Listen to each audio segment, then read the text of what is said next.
doing, everyone? It is Sunday, it's 8 o'clock, and it's time for a motherfucking broadcast. If you've never watched broadcast before, you don't even know anything about Broadbeard, you've just stumbled across us, whether it be in the far distant future, or whether you're watching live on Facebook as we're doing it. The way this works is, my name's Billy Kirkwood, relax. I've never heard of me either. Don't bother opening a tab and Googling. A 70-year-old football player probably comes up before I do. Here, this is what I do on the podcast every week. It's brought to you totally free by these sexy motherfuckers at Broadbeard Oils, and you can go over and check them out. They help bring you this podcast free with the amazing products that they do. And they do it, and what it is it's an attitude podcast. It's a lifestyle podcast. Not only do we get to talk to you sexy as bearded MFers from the Brawtherhood and all around the universe, and that, including in that number, we've had barbers, we've had MMA fighters, we've had actors, we've comedians, but we get to talk of people that aren't part of that. It's about sort of extending hands out into the universe and meeting more and more friends each and every week. And each and every month, we take on different topics, we take on different suggestions, and we get to know a little bit about our guests that we have on the show each and every week. So if you want to help keep this podcast going, this is what you need to do. Head over and support us. You can leave a review on iTunes, Spotify, anything like that. You can also head over to our YouTube channel where we are producing loads of brilliant new content. There's vlogs, there's tips on how to look after your beard, or the best thing to get your pal that's thinking about growing a beard. There's tips and all that type of things over there. But don't worry, if you're watching this podcast, it's just not all about your sort of, I nearly called them jaw pubes. That isn't what I was planning to. Your beards, it's not just about beards. In fact, it's mostly not about beards. It's getting to meet people.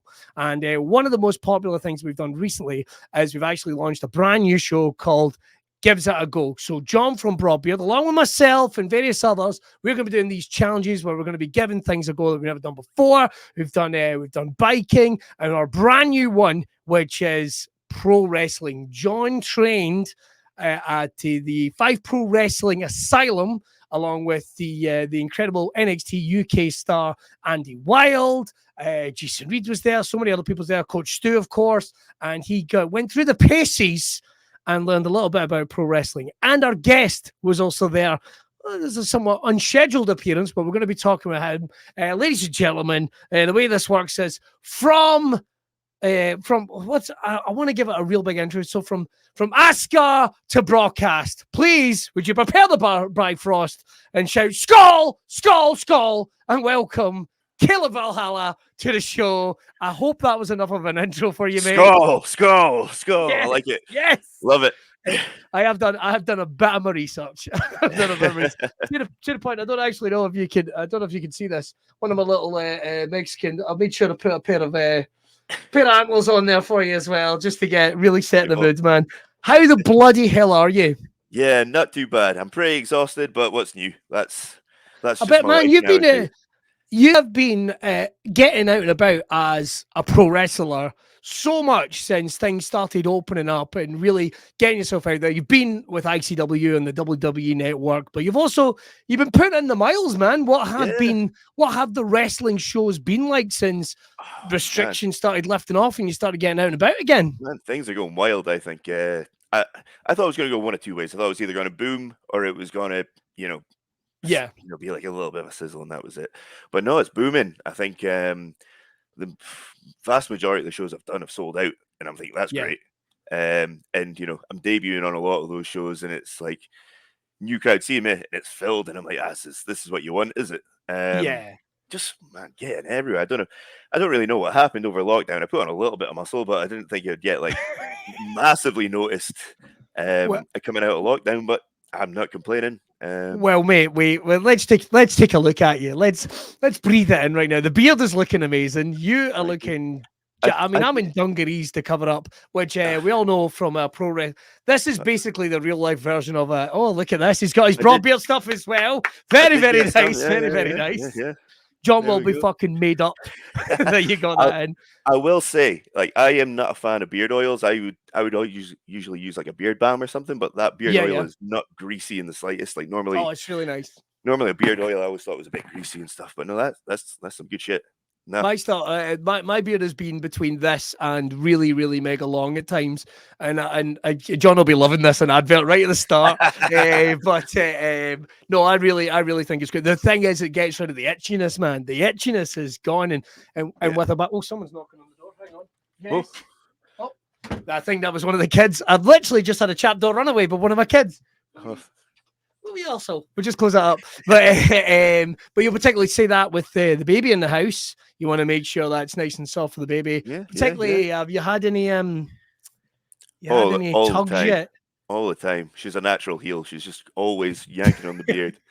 Oh, my God, I tried to count to 5 to get her off. No, she just holds on. Oh my God. Your wife's got a striped shirt on, just doing everything she can. She does not call it down the middle, I'll tell you that. Oh, God, she's corrupt. She's corrupt, like Bill Alfonso. She should be doing it right down the middle, but you're looking amazing. Like I was just going to say, I'm wearing dungarees, which is the comedian equivalent of a singlet. Just hiding it all in, sucking it all in. Nobody need know. Need know. But getting out and about doing shows, that's fantastic. But how long are we into your pro wrestling career? Like, because I was trying to figure it out because I've known about you for a good while now. But how long have you actually been going? I think maybe August 2017 I started, maybe. Yeah. Something like that. Then I think it was October 2018 I debuted ringside for a guy up in Aberdeen, for Alan Sterling, as his bodyguard. And then February 2019 I made my in-ring debut. So you just blocking that out, these periods of these quite long periods before you've obviously taken active roles. Was that because you just wanted to make sure to get where you were, or did you not feel you were ready yet? What was it? Yeah, I mean, I think, we want to make sure you look a certain way, you can't come in and be shit. Well, that's fair. That's very fair. That's very fair. If you look a certain way and you come in and you're shit, it's just like, oh, here's another body guy or something. It's like you don't want that. So I think it was like I would say that's the correct answer because, and I can only say it from the role. If anyone's watching and don't know, I commentate for Insane Championship Wrestling, but I watch an unbelievable amount of British wrestling. Like I've once or twice I've been accused of being on the payroll for WWE scouting. That is not true. I wish it was true, but it's not true. But I watch a lot of wrestling, and you're right. You do see guys that get the look, but God, they've not even got any flexibility. And I'm not naming names and companies. I think we're quite good here in Scotland actually for it. But in terms of other companies, you've seen guys that are as stiff as a board. They're straight off they've just been pulled off the front door of a nightclub or something. You're a big guy. Let's get you in the ring. And they can't work. They can't work at all. Can't work. Don't understand psychology. None of that, and it's just, No, I think the timing wise worked out. Like I did some stuff before that on like summer shows, like galas and stuff. I did a little bit of that just to kind of get some reps in front of a crowd, but a crowd that doesn't particularly care and hasn't paid, so you're not shortchanging them if you're shit at that point, so it's fine. They're not want to see your CV at that point. It's like, but who have you worked for? Like, can you give me some references? Who you trained? Who you did seminars? Who you worked for? None of that. At that point, they're just like, oh, who's this guy? Don't know that person. Oh, they're all right. So they don't care. Getting your own personality out there is what I want to talk about, because one of the first striking things when I saw a picture of you, I was like, who the fuck is this guy? Like, especially when I found out, obviously, from this neck of the woods, because our European brothers and sisters, will bring their various different looks. But here in the UK, particularly during a period of, and I'm not having a go at anyone, but when it was just boots tight, smooth bodies and short haircuts, there was a period there where it's all anyone seemed to do because, well, I think they thought that was how they were going to make the jump to the next part. Not that there's anything wrong with that. But you've got this striking personality. You've got this striking look about you. Where did that come from? Was that something you'd always carried with you, and you'd like, if I get into wrestling, this is what I'm going to do? Maybe a little bit. I don't know. It's kind of evolved, I think, naturally. And I think over lockdown, there was a lot of time there, me just thinking about the character and what I wanted to portray and have fun with myself. Like it's no point if you're not having fun, the crowd ain't going to be having fun for sure. So exactly. I just thought, what do I want to portray? Because obviously there's a lot of inspiration from like Vikings in general, obviously, but then like the comic book side of it, I've been collecting comic books for years and years and years. So I've got a couple thousand of comics kicking about under the house. So obviously there's a lot of Thor inspiration there, and then when you think about that, you kind of think, well, what's the fun side of him? And it's the reveling and the kind of being a little bit out of place and like not sure of standard Midgard ways or things, you know. So like the scene of the first Thor when he goes in and he's like, I want a horse, you know, you're just like, you don't get a fucking horse in a pet shop. What you? But it's just those little things I love, and I just thought I can implement a little bit of that, and you know, the whole thing. Does my character think he's a Norse god? Is it just someone who's a bit maybe nuts, or am I maybe putting myself through all these challenges against these wrestlers to try and prove that I'm a god? Or you know, it can be interpreted many different ways and looked at. Angles. It's got lots of different levels to it. I mean, the one of the beautiful parts, one of the wonderful parts, and what I love about pro wrestling is the suspension of disbelief. You know, as people just getting into it, it's like I think I've used the comparison a lot of times, but it's like the movie Die Hard. It's like, yeah, all right, we know that Bruce Willis is not jumping off the top of an exploding building. Like, we get that, but we enjoy the film because we're invested in the movie, we're invested in the character. And I always think it's how people should watch pro wrestling. And this isn't me having a go at well-read wrestling fans. Hey, we like to watch it like football and dissect and everything else. You know that as a comic book fan. I mean, like, you know, how much could you go into the sort of pathos and ethos of all those things and really sort of break them up? But in terms of where you wanted to, one of the things that struck me about you, and I'm not kissing up, was it was a round peg into a square hole. There was a difference even in how your body looked and how you were wanting to get out there. You said you've done a lot of thinking and during lockdown. Where were you in pro wrestling during that point? Where did you think of like, what do I want to do when I get out of this? Because it was a period where it was we all knew wrestling was going to come back. We all knew pro wrestling was going to come back, you know, but we all knew we weren't going to have the giant Zoom screens like WWE and what have you, which I literally watched last year's Royal Rumble before I watched yesterday's, because I'm a massive fucking wrestling nerd. And when I watched it back with the giant screens, it was like, oh my goodness, God, we just accepted that. Yeah. We just accepted that. What did you make of all that? It was great they kept filming stuff and putting stuff out, and obviously like ICW doing the same, and I think there's a few other companies filming content. I think I preferred it without the scary screens, though. I honestly do think I preferred it without the scary screens were just so weird. I mean, the empty arena stuff was tough for some people to get used to. I didn't mind it.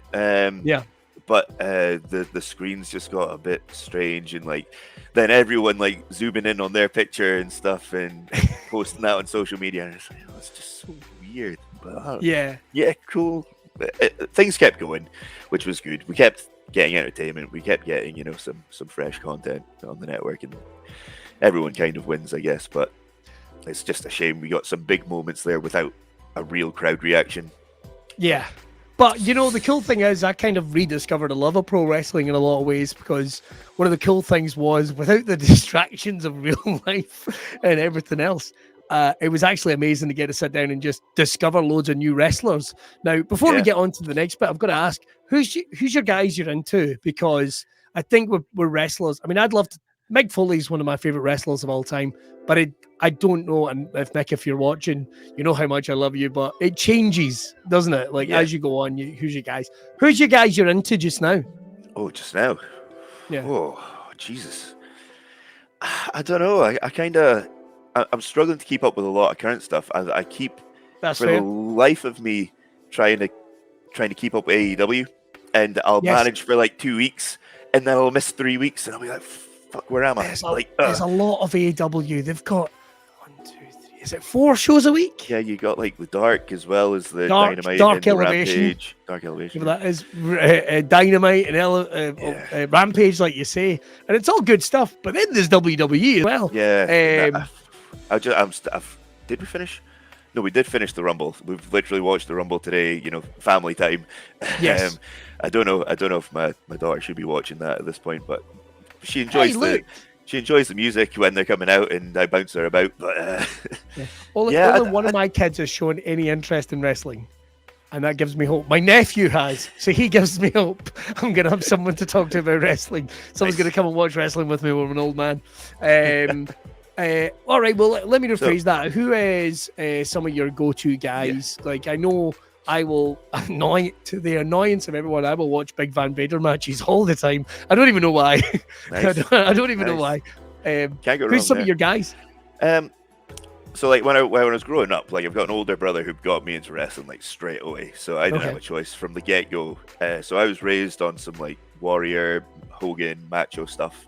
Brilliant. Legion of Doom, so I loved all those kind of big, louder than life characters, which is maybe kind of factored into my thought process on my character a little bit. So definitely. And then as I was growing up, obviously it kind of changed. There was like that little Bret Hart period, and then after that, like I'd say overall, my guy is Mick. I fucking love Mick. He was the guy who just got me so emotionally invested into a match. Like I could be like close to tears by the end of one of his matches. Just that invested in him. As a person, you know, you invested in him, the character, but him, the person behind the character as well, because you kind of fleshed out Mick Foley while you fleshed out 3 different characters, and WrestleMania 2000 forever. I'm devastated he didn't win, because his promos leading up to that were amazing. Like he was leaving his promos all out there to the point that I was convinced this is his moment. You know, this is his big WrestleMania moment. He's going to win, and he's maybe going to come back. Because me as a fan didn't want him to retire. Obviously. Oh God! Like, you know, I'm so glad you said that, because I was literally watching. I remember. I've got a couple of years off on you, Caleb. I remember when it was announced it was a retirement match, or it could be a retirement match, and thinking like, oh, that's not good. Oh, that's not good at all. They don't have retirement matches unless someone's retiring. They don't. At that time, no one seemed able to beat Triple H, and it was like, oh God, oh no, and it blew my mind, because like, I guess when Mick originally retired, and again, I hope he's not watching and thinking, you motherfucker. But when he originally retired, I think he was like 34 or 35. Like he was no age at that time, although I guess with the damage he done to his body. But then he went on to Mania, like you say, and it's like, because I think he was retired for like, what was it? I think even the joke in the promos was he was retired like, Terry Funk retired, and he was like back a year and a half years. or something, wasn't it? Yeah.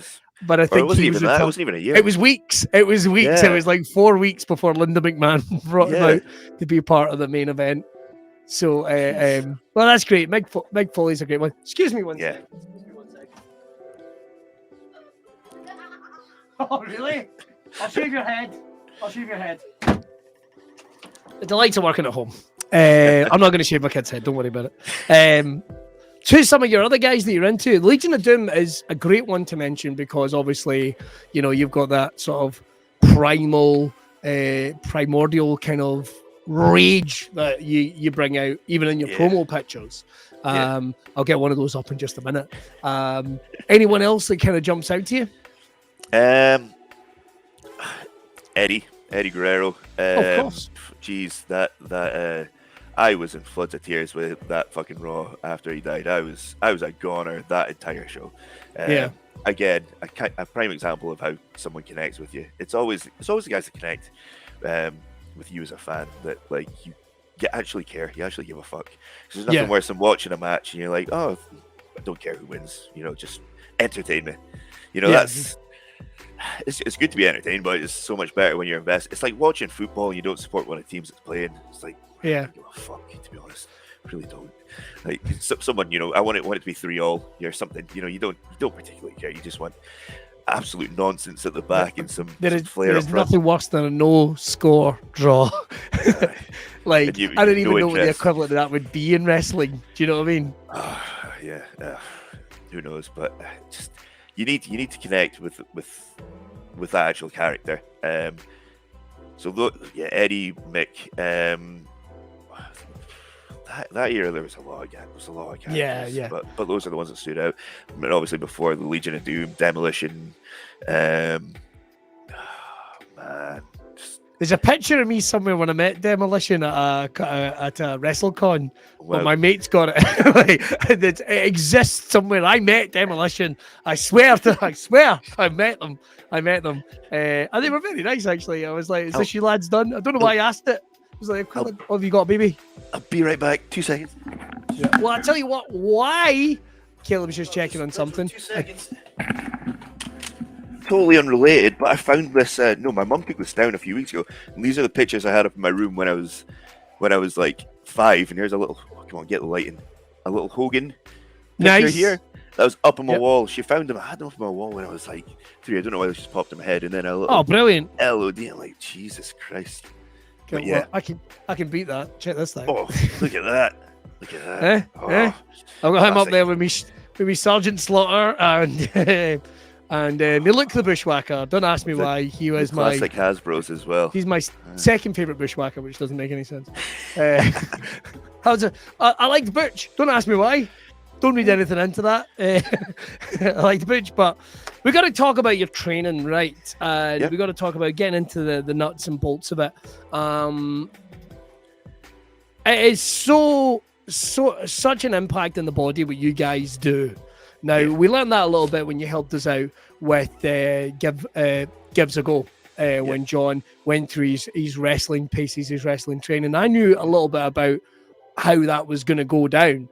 But in terms of you guys working with Andy and what have you, how did you find it going all the way back to when you started taking those first bumps in the ring and you started really putting your body through it in a completely different way? Had you done anything athletic like that before? Yeah, not particularly. Like I'd been in the gym for years and years by the point I actually started wrestling. Right. So like I had a good bit of size before starting, anyways. I think, but that was really the extent of it. So like actually getting in and feeling like I'm actually getting to use like all that time I spent in the gym, I'm actually getting to use it now finally, for something. So it was, big change of pace. There was a lot more cardio than I was used to doing for sure. I'm not a man for cardio. Yeah.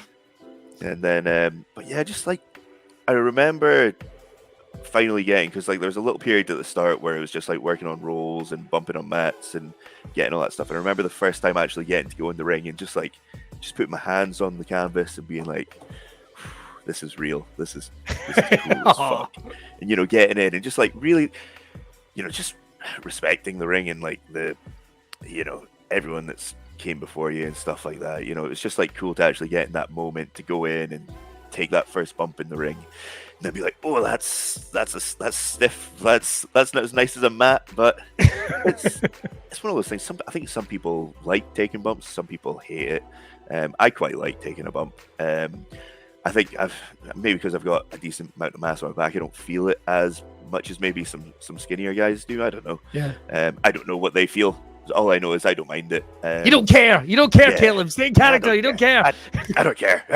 Throw me about. Why not? Let's go. Yeah. It's just like, I don't know. It's fun. It's fun. I get to throw myself about and hit the mat, and so. But it is a lot of impact on the body. I think your body gets used to it over time as well. Like there's that definite period, especially if you take a bit of time off, like lockdown. And then you come back after lockdown and you take that first bump and you're like, oh, I've missed this. Oh, I'll need to get used to that again. But it's great. It's great fun just getting to do that. Cause it's one of those things I never thought I'd be able to do, and here I'm getting to do it all the time. It's incredible the stuff you guys have to learn to do. That it's not like you can get to a point and go that's all I can do. It's like no. It's like the basics. You're like even just the basics. Yeah. And I can only say that. I mean, obviously, there's a little picture of us from last week where you beating up John. Quite a thing there in the corner, about to rip out his spine, I think. I think Jason's away to miss that elbow drop, I think.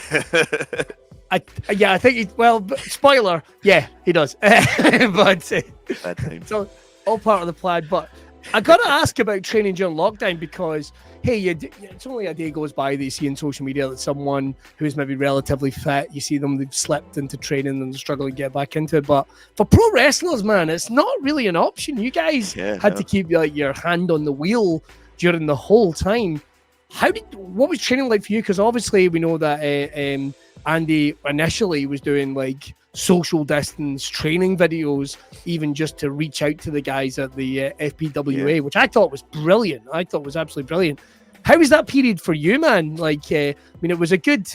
Oh God, I always try and get this number right. I think that first time before gyms and training could actually kind of start, it felt like it was like 6 to 9 months, maybe a bit longer. How long was it for you guys? Oh, it seems like a blur now. Yeah, it does. It really does. I can't even guess how long. So fair play. For us, like, well, for me, anyways, like as soon as we were in lockdown, I got some gym equipment like day one.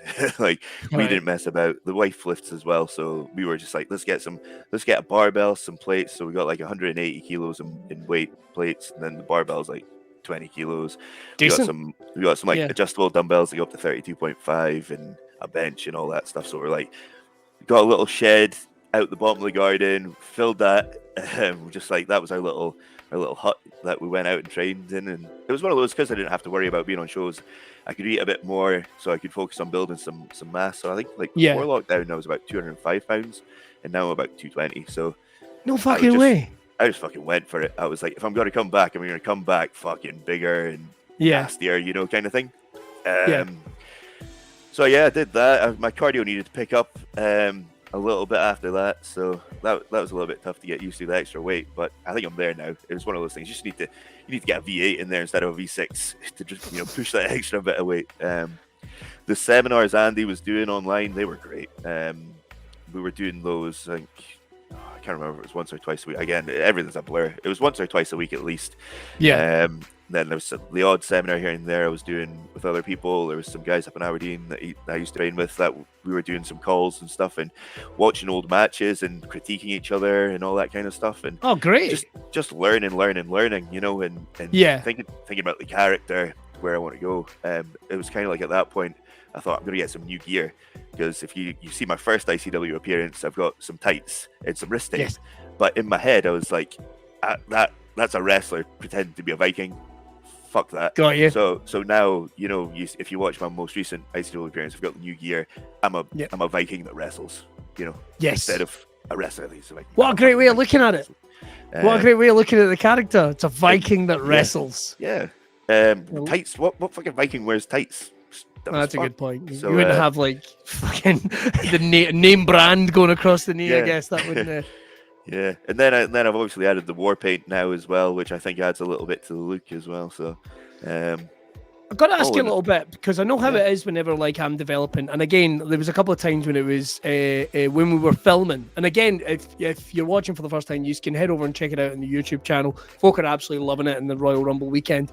But I kept mentioning when it was you and Coach Stu and Andy and what have you, the parallels between that and stand up. There was like little tiny parallels all the time.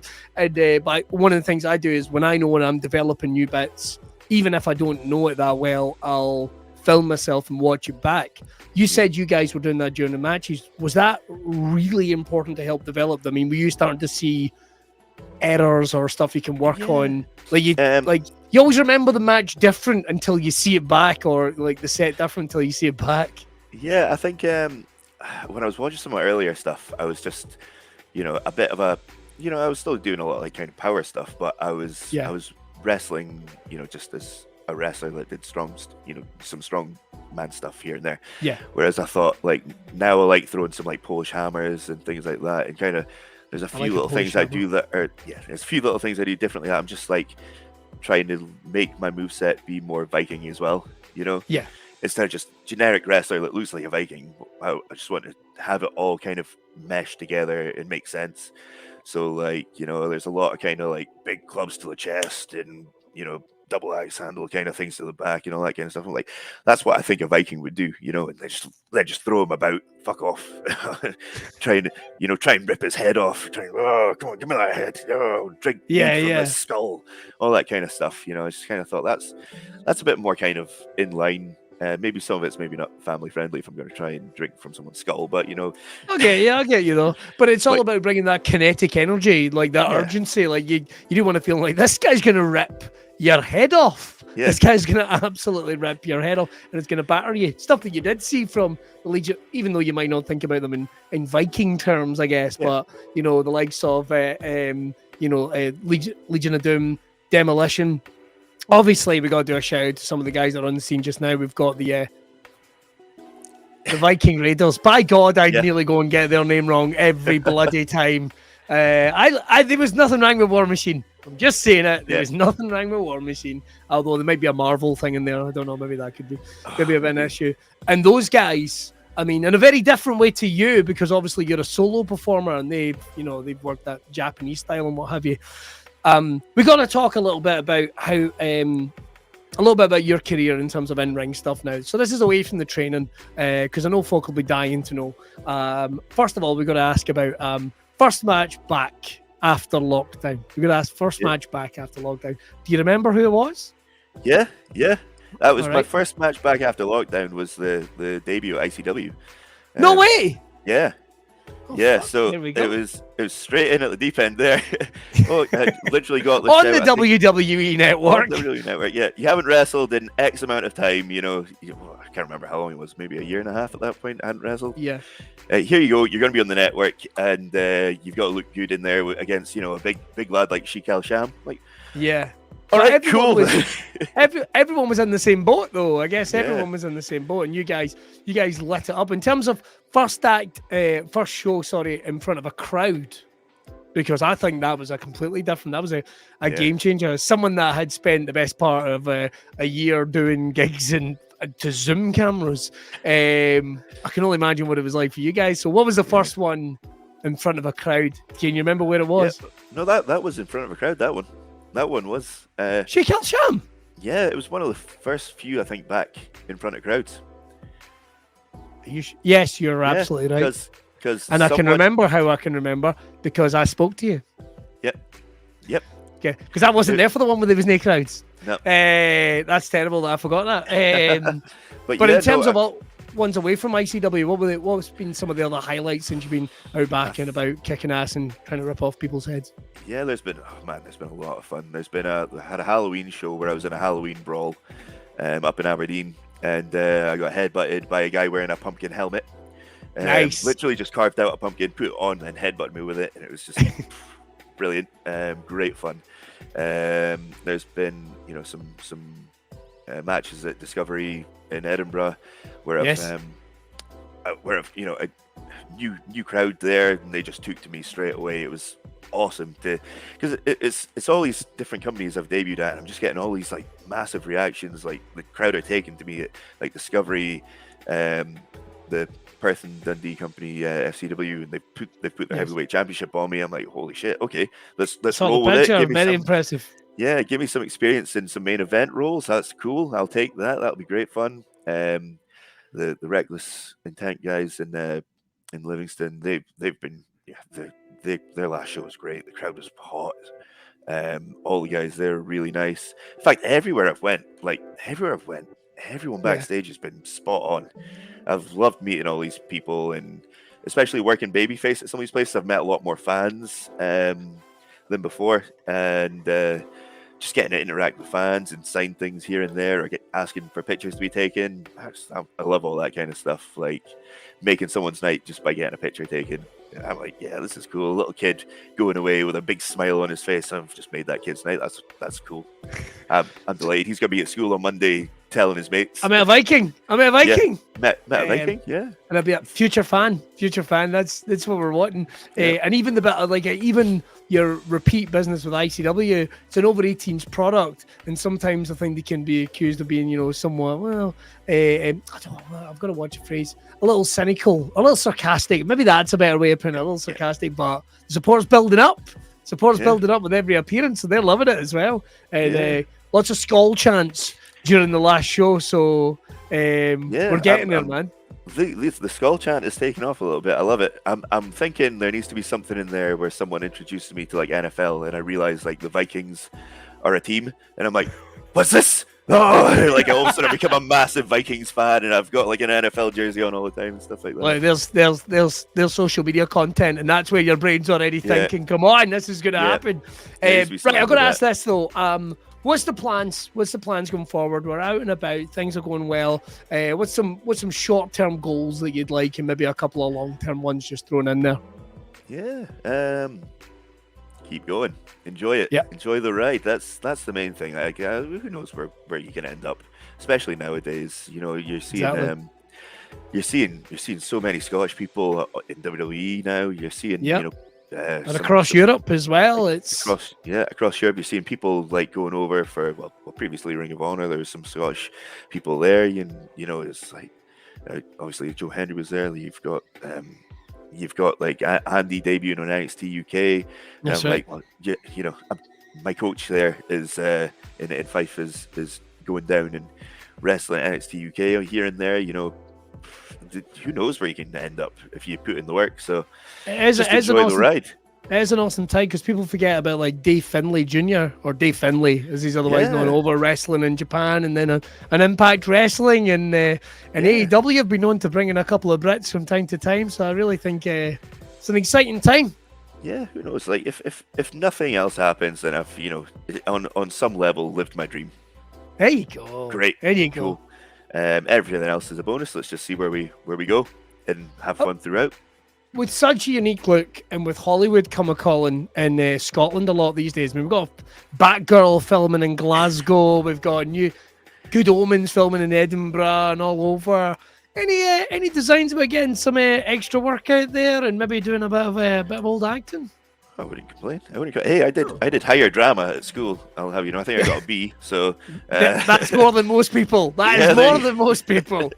You got the job. Well, get some headshots, send them out. Yeah. Well, it's not my business to give anyone advice, but I'm just saying, if you came across a casting director, what's that? If you're looking to start an agency, you know. I'm definitely not looking to start an agency. I can assure you that. I am. My career's awful. Right, I get paid in spitting insults, Caleb. Right, things have not gone well for me at all.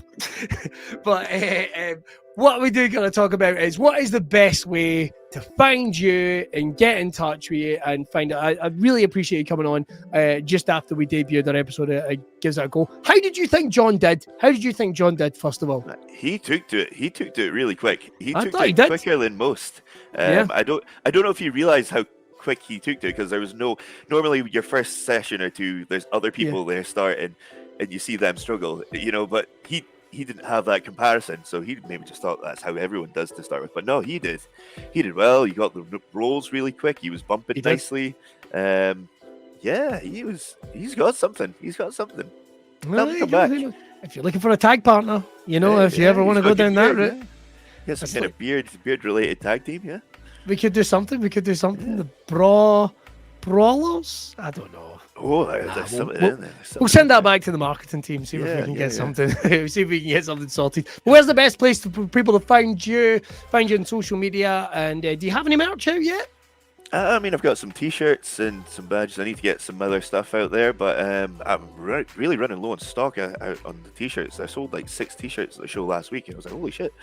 Really starting to chip away at that. So I might, if anyone's interested, send me a message with your size. I'll let you know if I've got.